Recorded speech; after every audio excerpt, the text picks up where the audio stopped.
Birinchi sectionimizga xush kelibsizlar. Bu sectionda biza qanday qilib o'z sohamizda bir to'r yo'nalishni tanlashni o'rganamiz. O'sha to'r yo'nalishlarni aniqlab chiqamiz, qanaqa yo'nalishlarni bilamiz o'z sohamizda. Masalan, men dasturchi bo'lsam, full stack ishlay bilaman yoki back-end, front-end yoki yanada chuqurroq borsak agar, men qanaqadir bir industriyada ishlab bilaman. CRM qurib bilaman, kriptovalyuta, har xil exchangelar, botlar kriptoga bog'liq yoki yana nimadir boshqa narsa bo'lishi mumkin. Masalan, AWS da ishlab bilaman, Уже backend AWS deb bitta o'zimga to'r yo'nalish taxlab olsam bo'ladi. Yoki videochi bo'lish mumkin.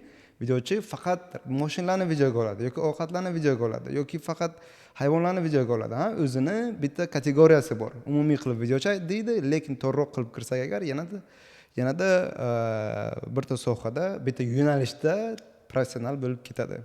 Va mana shularni aniqlaymiz, qaysi yo'nalishlarda ishlab bilishimizni, o'zimizni sohamizda. Undan keyin bozorni ko'rib chiqamiz, qani shu yo'nalishlarda qaysi birida juda ko'p ish bor, va undan keyin raqobatni ko'ramiz. Qani qaysi bir yo'nalishda raqobat katta, qaysida kam va oxirida o'zimizga bitta yo'nalishni aniqlab olamiz. Mana shu yo'nalish menga to'g'ri keladi deb. Va bir analiz qilib chiqamiz hammasini, men bu yoqda har xil dokumentlarni share qilaman men sizlar bilan. Undan keyin AI ga beramiz. AI o'zi bitta analiz qilib chiqadi, bizada bor informatsiya bilan bitta analiz qilib chiqadi va oxirida bizada 3 ta 4 ta yo'nalish bo'ladi va o'sha 3 ta 4 ta yo'nalishdan kelib chiqib biza Upworkda faoliyatimizni boshlasak bo'ladi. Bu nima uchun muhim? Bugungi kunda har bitta mijoz qanaqadir freelancer qidirayotganida shunchaki full stack yoki shunchaki videochi emas, balkim qanaqadir bir yo'nalishda professional odamni qidiradi. Masalan, ikkita full stack bor, bittasi men, bittasi boshqa odam. U odamni mendan ko'ra opiti ko'p. Men 5 yil ishlagan bo'lsam, u 10 yil ishlagan. Lekin bitta narsasi bor. O'sha klient full stack nimaga? Kriptovalyutaga bog'liq bo'lgan odamni qidiryapti, kriptovalyuta sohasida ishlagan odamni qidiryapti. Qanaqadir exchangelar qilgan, arbitraj botlar qilgan yoki shunchaki blockchainda ishlagan odamni qidiryapti. Va menda shu yo'nalishda 3 yil opitim bor, lekin boshqa full stackda 10 yil opiti bor, lekin kriptovalyuta bilan hech qanaqa bog'liqlik joyi yo'q. Mani opitim kam bo'lsa-da, mijozga men jozibaliroq, mani ishga olishi veriyatnosti ko'proq bo'ladi. Chunki menda уже allaqachon mijozga kerakli narsa bor. Har bitta mijoz shunaqa o'ylaydi. Bitta kishini ishga olyaptimi, qani o'sha odam u aytayotgan ishni allaqachon qilganmi yoki shunga o'xshagan narsani qilganmi, shu sohadami degan narsani boshida ushlab, shu degan narsani o'ylab keyin ishga oladi yoki keyin o'shanaqa odamni qidiradi. Shu uchun o'zimizni to'r yo'nalishlarimizni aniqlab olish va qaysi birida kuchli biz yoki bozor qaysida ko'proq ish beradi yoki qaysida bir raqobat kamroq yoki raqobat ko'p bo'lsa ish qancha, shuni aniqlab olish juda ham muhim. Sohamizdagi hamma yo'nalishlarni yozib olamiz. Qaysida biza eng zo'r, va qanaqa portfoliolarimiz bor o'sha yo'nalishda va o'sha yo'nalishni biza qanchalik yaxshi ko'ramiz.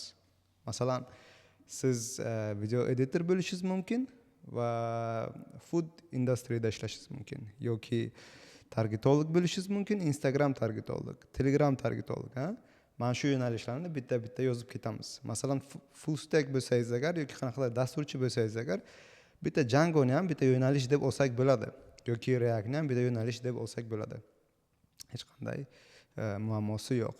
Ana endi birinchi qiladigan ishimiz, men mana shu faylni, mana shu Excel faylni linkini shu video ostida qoldiraman va biz kiramiz. Sizlar buni edit qila olmaysizlar, shu uchun buni make a copy qilishlaringiz mumkin. Make a copy'ni bosdingizki, bu o'zingizni Google Drive'ingizga o'tadi va o'rdan bemalol edit qilib ketsangiz bo'ladi. Ana endi shu bizada nima bor? Mana shu birinchisiga kiramiz, self auditga va dasturchi bo'lsak agar, masalan Django expert, Djangoda даже full stack qilsa bo'ladi, Masalan full stack Django developer desak bo'ladi. Undan keyin expert deb yozamiz. Agar expert bo'lsak intermediate, farqi yo'q. Va qanaqa proyektlar qilganmiz. Proyektlarning descriptionini qoldirsak bo'ladi. Bu juda ham uzun bo'lsa ham hech qanaqa muammosi yo'q. Keyin qoldirsak bo'ladi pastida, masalan link desak, link linkda o'sha qilgan proyektimizni linki, agar GitHub bo'lsa GitHubni ham qoldiring. Keyinchalik bu dannelarni qaysidir bir boshqa yo'nalishda yoki boshqa darslarda ishlatishimiz mumkin. O'sha qachon portfolio template taxlashimizda yoki o'sha cover letter yozishimizda, o'sha vaqt bizga kerak bo'ladi bu portfoliolar. Bir joyda bo'lsa, juda ham yaxshi bo'ladi. Shu yoqdan olaveramiz. Va oxirida shu yo'nalishda qanchalik maza qilib ishlashimizni yozamiz. Tamom? Men shu oddiy bir nimani хотя бы 20 ta 30 ta to'ldirib chiqing. Agar uncha yo'nalishda ishlamagan bo'lsangiz, agar 5 ta to'ldiring. Chuqurroq bir o'ylab ko'ring. Qani mijozlarga yana nima tomoningiz bilan siz unikalni ko'rinishingiz mumkin, Nima ularga taklif bera olasiz? Shunchaki videochidan yana qanaqadir qo'shimcha nimalar taklif bera olasiz? Shularni hammasini yozib chiqing. Bu darsimizda biz demand va researchni ko'rib chiqamiz. Qani bizning sohamizda talab bormi? Haftasida nechta ish qo'yiladi? Qanaqa ishlar qo'yiladi? Necha pul to'lanadi? Hammasini ko'rib chiqamiz. Eslaringizda bo'lsa agar o'tgan dars biz Google Sheet'ni copy qilib olgandik va mana bu sectionni siz allaqachon to'ldirgan bo'lishingiz kerak. Mana bu yoq hech bo'lmasa 20 ta skill turishi kerak. Ana endi bu skilllar bor, Shuni olamiz, copy qilamiz u mana bu yoqqa o'tkazamiz. Aytaylik, mana shuni copy qilib o'tkazdik. Ana endi dars nima qilamiz? Bu yoqda o'tkazganimizdan keyin LinkedIn Targetologist yoki har qanday sohani olsangiz bo'ladi. O'zingizning sohangizni. Undan keyin esa Upwork'ga kiramiz. Upwork'da kirgandan keyin mana bu job search degan joyi bor. Har joyda mana bu ma'lum job searchda LinkedIn Targetolog deb poisk beramiz. Poisk bergandan keyin bu bizga shu sohaga taalluqli ishlarni chiqarib beradi. Masalan, bu yoqda LinkedIn Ads desak agar yana ko'proq ishlarni chiqarib beradi. Masalan, bu yoqda 2000 tachaga yaqin ish bo'ldi. Lekin LinkedIn Targetologistga уже uskiroq, torroq bo'lgani uchun уже 66 ta ish bor. Ana endi ishlarni ko'rib chiqamiz. O'zi soatlik necha pul to'laydi? Ko'pisi soatlik to'lar ekan, $100 $100 $20 $35 $100gacha $13. Okay, o'rtacha $20 deb olamiz va oxirgi bir haftada nechta ish bo'lgan? Menimcha oxirgi bir haftada bir 10 ta ish bo'lgandir. Mana shu yerdan sanasak 1 2 3 4 5. Hammasini ham sanash nima bo'lmaydi, hammasini ham sanab bo'lmaydi. Mana bu opsiyadan olib ko'ramiz. Hamma vaqt ham sanab bo'lmaydi. Chunki ba'zi sohalarda 1000 talab ish bo'lishi mumkin, 1000 talab ish bo'lishi mumkin. Endi agar sanashni iloji bo'lsa sanaymiz. Oxirgi nimada masalan 10 ta ish bor va 15 ta bu o'sha oxirgi 7 kunda. Menimcha shunday. Chunki men buni 20 ga qo'ygan bo'lsa agar уже 5 kun, 2 oy oldin, 2 hafta oldin, okey. Men bu yerda news turibdi, okey. Qolganlari вообще eskimi nima? Okey, 15 ta bo'lishi mumkin. Oxirgi 7 kunda 15 ta ish qo'yilgan bo'lishi mumkin. Va project nima dedik? Soatiga $10 dan $20 dan to $50 gacha o'rtacha to'lashadi. O'rtacha, даже $100 ham bor-ku. Okey, shunaqa deb olaylik. Hammasi juda ham super aniq bo'lishi shart emas. Shu primerni o'zingiz uchun ko'rib chiqsangiz agar juda ham yaxshi bo'ladi va yozib olsangiz juda foydali, yaxshi bo'ladi. Ana endi fixed price ni ko'ramiz. Qani fixed price ishlar bormi o'zi? Qarang, ko'pisi hourly ekan, Agar fixed price ishlar bo'lmasa agar o'zi bunaqa LinkedIn nimalarda hourly. Okey, fixed budgetlar ham bor ekan, $100. Keling $100 dan $500 deb qo'yamiz. Menimcha baribir bu yoqda ko'p fixed price ishlar. $100 dan okey, katta summada ham bor ekan. Menimcha bu fake, qanaqadir indiyalik qo'ygan. Fake bo'lishi ham mumkin. Okey. $100 dan keling $500gacha deymiz. Chunki u yoqda ko'p ishlar yo'q. Okey, ko'pisi nimani qidiryapti? Ko'p kishi mana bu birinchi pejlarni qarasak, business mentor, monitoring developer, marketing specialist, B2B targeting, B2B hamma biznes. O'sha B2B ga bog'liq bo'lgan, shu LinkedIn o'zi B2B ku основном. Shunaqa narsalarga bog'liq bo'lgan ishlar, B2B ga bog'liq bo'lgan ishlar. Keyinroq shu informatsiyalarni ishlatib, bemalol biza analiz qilsak bo'ladi. Yoki mana bu yerda LinkedIn Ads deb yozsak ham bo'ladi, ha? Va LinkedIn Adsga yana отдельный o'zimiz ko'rib chiqamiz. Yana AI ni ishlatsangiz bo'ladi. Masalan, ChatGPTni bugun mana shu LinkedInni yana qanaqa keywordslar bilan klient qidirishi mumkinligini aniqlab, o'shanaqa poisk berib, ha? Keyin bu yoqdan o'shalarni kirgizib, yana chuqurroq analiz qilsak bo'ladi. Chunki o'sha ishlarni generate qilishga AI yordam beryapti. O'sha job postlarni, mana shu job postlarni yozishga AI yordam beryapti. Shu uchun AI yaxshiroq biladi. AIdan so'raymiz yana boshqa keywordslarni va o'shalardan yana analiz qilib chiqamiz. Bu yoqda ham mana shu yoqda bor hammasini analiz qilamiz, yana o'zimizdan qo'shimcha qilib yana boshqalarni analiz qilamiz. Masalan, 50 ta dona bo'lishi mumkin, 100 ta dona bo'lishi mumkin. Vaqtingizni bemalol yo'qoting. Buni bizga kelajakda foydasi tegadi. Bu darsimizda raqobatni ko'rib chiqamiz. Qani boshqa frilanserlar o'zini bozorga qanday pozitsiyada qo'yyapti? Qancha narx qo'yyapti? Nimalar qilyapti? Profilda nima yozyapti? Hammasini ko'rib chiqamiz. Spesifikmi yoki generalmi ular? Ana endi eslaringizda bo'lsa, o'tgan dars biza mana bu pejni to'ldirib chiqdik. Sizda bu yoqda 20 ta bo'lishi kerak va hammasi to'liq bo'lishi kerak. Bu yoqda yana shuni copy qilsak bo'ladi, shu keywordslar bilan qidirsak bo'ladi yoki yana o'zimizdan qo'shimcha qo'shsak bo'ladi. Bu safar biza o'sha LinkedIn Ads qiladigan odamlarni qidiramiz. Job emas, mana buni bossak agar talent chiqadi. Odamlarni qidiramiz. Birinchi ko'radigan narsamiz bu ular Shahzodbek Dalimov birinchi bo'lib chiqib keldilar, qarang. Birinchi ko'radigan narsamiz bu o'shalar specializedmi yoki generalmi? Bitta yo'nalish targetologimi yoki umumiy targetologmi? Qarang. LinkedIn Ads specialist. Hech qanaqa targetolog emas, general emas, ha? LinkedIn Ads. Boshqalarni ko'ramiz. Paid Ads expert, Google Ads, Google marketing. LinkedIn Ads specialist. Bu ham LinkedIn Ads deb отдельно yozib qo'ygan ekan, ha. Hech qanaqa boshqa nimalar yo'q va $200,000 ishlagan. Normal. Bu $100,000. LinkedIn Ads expert, certified. Qarang, bitta dona yo'nalishni tanlab ham Upworkda successful ishlasa bo'ladi. O'zi mana shu darslarimizni, bundan keyingi darsimizni umuman mana bu shu modulni ma'nosi shunda, biza bitta unikalniy yo'lini tanlab olishimiz kerak. Bo'lmasa bozorda ajralib turish biroz qiyin. Umumiy qilib kirsangiz ham bo'ladi, bo'lmaydi emas, lekin biroz qiyinroq. Okay. Значит, bu yoqda ko'p kishi specialized desak ham bo'ladi, ha, bitta yo'nalishga. Yoki hamma ham unday emasmi?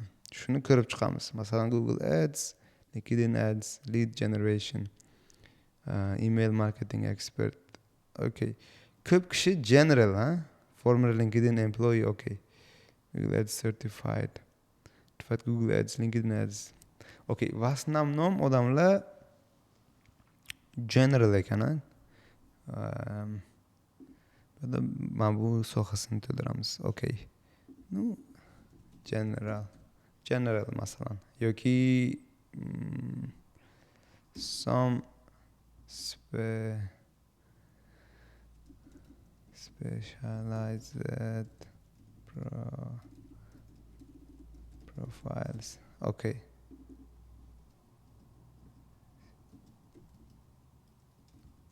Profiles. Shuni deb yozsangiz ham bo'ladi. Okay. Gaps noticed. Qaysidir birida qanaqadir yetishmovchilik bor siz o'ylashingiz bo'yicha siz ulardan qanaqadir o'zgarib tura olasizmi yoki yo'qmi shunisini bir ko'rib chiqamiz. Mana shu profillarni ko'rgandan keyin bitta narsaga e'tibor berdim.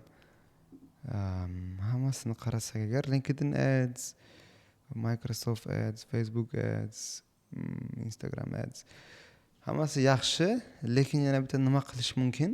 Kategoriya qo'shish mumkin. LinkedIn ads, food industry expert debmi, yoki shunga o'xshagan nimadir qo'shish mumkin. Mana shuni problema deb yozardim. Yana siz o'z uchun ko'rib chiqasiz, o'zingizni kuchli taraflaringizni ko'rasiz. Qani sizdagi bor kuchli taraflar bularda bormi? Kreativroq o'ylashga harakat qiling. Bularda bormi yoki yo'qmi? Narx bilan hamma vaqt ham raqobat qilsa bo'ladi. Ana indiyalik $8 ishlaydi. Kimdir $150 shuni ham ish topib beradi. Narx bilan hamma vaqt ham raqobat qilsa bo'ladi, lekin o'sha bitta unikalni yo'lini topib olsangiz agar, undan ham yaxshiroq bo'ladi. Okay? Aytaylik.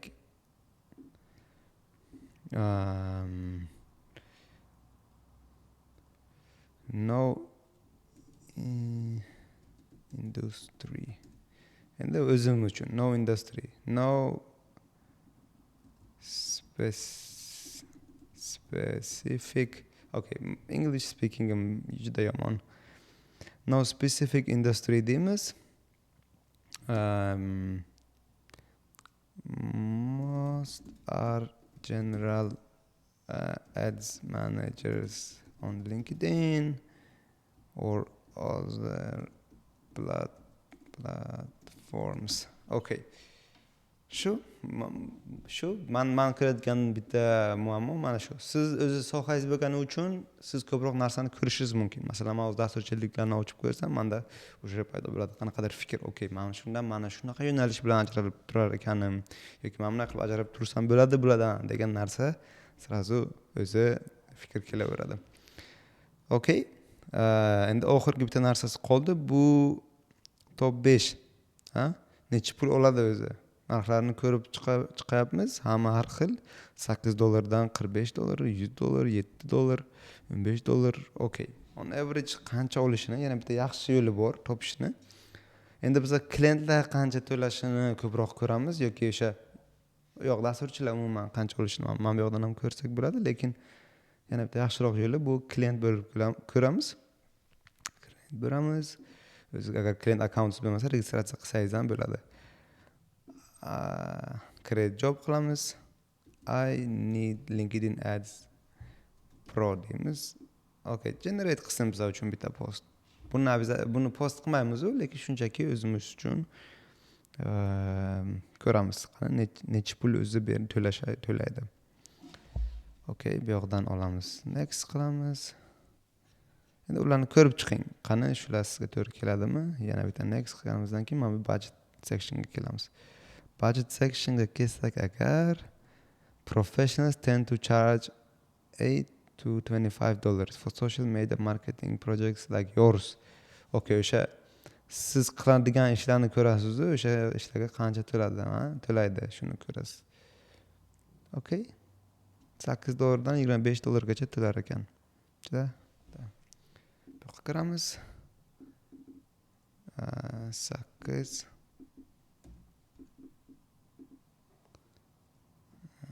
25 hour. Tamam. Mana shunday hammasini to'ldirib chiqamiz. Bitta shoshilmasdan ko'rib, boshqa akkauntlarni to'ldirib yaxshilab chiqdiki, keyin dalshi boshqa sectionlarga o'tib ketamiz.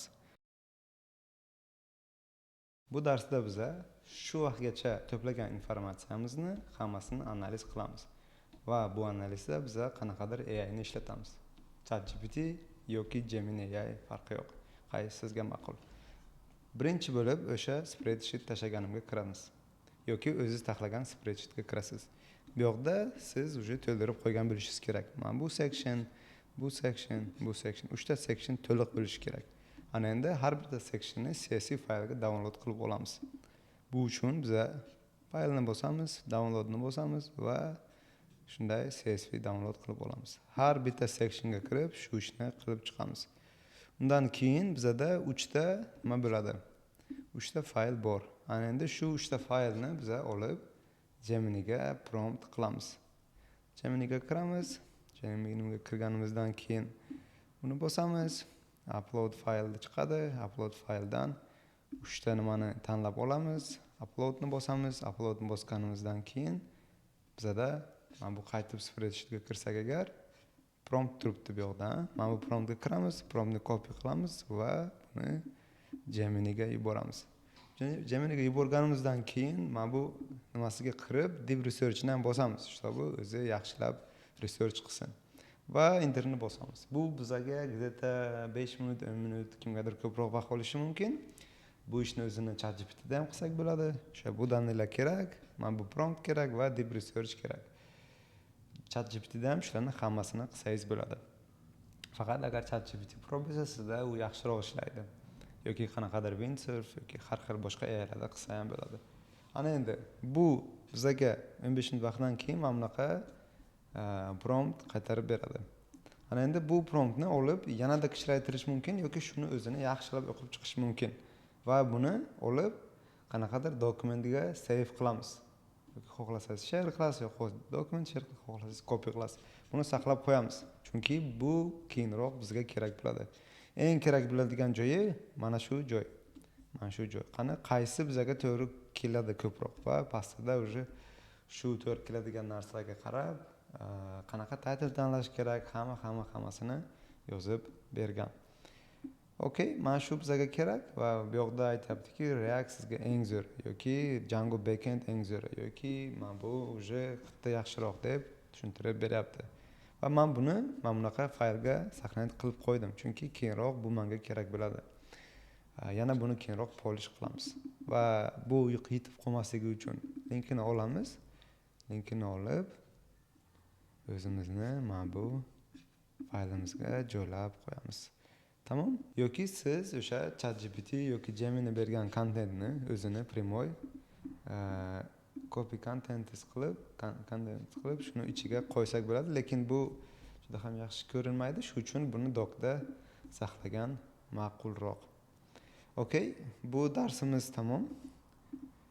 Agar shular hammasi bo'lsa, sizdan endi kamroq tushuncha bor. Qaysi yo'nalishni tanlash kerak, nima qilish kerak, sizda kamroq tushuncha bor.